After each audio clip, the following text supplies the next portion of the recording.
existe depuis 20 ans. Peux-tu nous raconter ça ? Et ouais, pas tout à fait 20 ans, ça a commencé en 94. En fait, Zoul, à la base, on était un trio. Hein. Donc le batteur, à la base, il était à la basse, mais bon, ça, c'est des détails. Mais c'est un groupe de rock frappadingue. Au début, hein, vraiment l'intention au départ, c'était ça. C'était vraiment de faire du rock décalé, quelque chose de complètement décalé. Et au fur et à mesure, en fait, ce qu'on a fait, on a pris le fond rock et on a intégré les instruments de la Réunion, rouleur, caillam, ravane. On métisse un petit peu la musique parce que comme nous, en tant que Réunionnais, on est métis. Donc il faut utiliser ça. Moi, je pense que c'est une arme et il faut l'utiliser. On métisse la musique, on métisse les cultures et c'est one again. Votre musique est donc un rock tropicalisé ? C'est exactement ça. Parce qu'en fait, on s'est rendu compte à la longue, c'est vrai que dans les années 90, il y a eu un mélange de Sega, de reggae, de Maloya et de reggae. Ça a créé des superbes choses, quoi. Hein. Mais nous, en tant que Zoul, on s'est dit, ce serait bien de faire, mais à l'envers.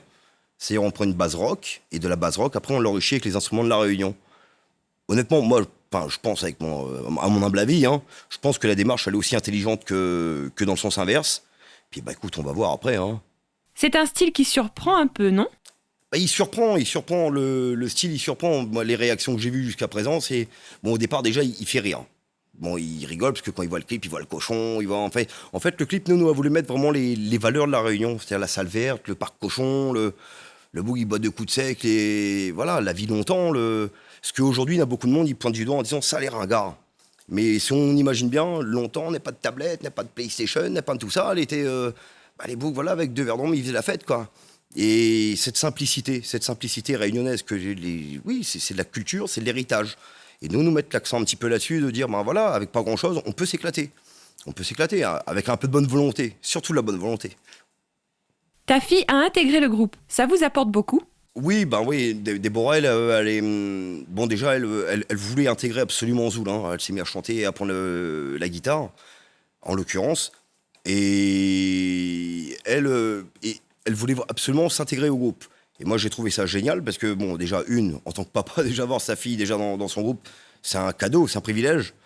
Et le fait aussi que elle apporte aussi de la fraîcheur, la féminité, la jeunesse. Elle est là. Et puis, il y a aussi un côté intergénérationnel quand tu regardes bien, parce que, il y a les quarantenaires d'un côté, et puis il y a vraiment l'ado qui est de l'autre côté. Et puis l'un n'empêche pas l'autre, quoi. Hein. Donc après, je pense que c'est une histoire d'ouverture, de tolérance. Et c'est quelque chose de magnifique. C'est une belle aventure. J'espère qu'elle va durer longtemps. Mais c'est une belle aventure, en tout cas, pour le moment. Merci à toi, Nelson, pour toutes ces précisions. On vous souhaite bon vent pour ce renouveau. Vous pourrez bien entendu retrouver l'artiste de la semaine prochaine dans les pages de notre partenaire, et ce, dès mardi.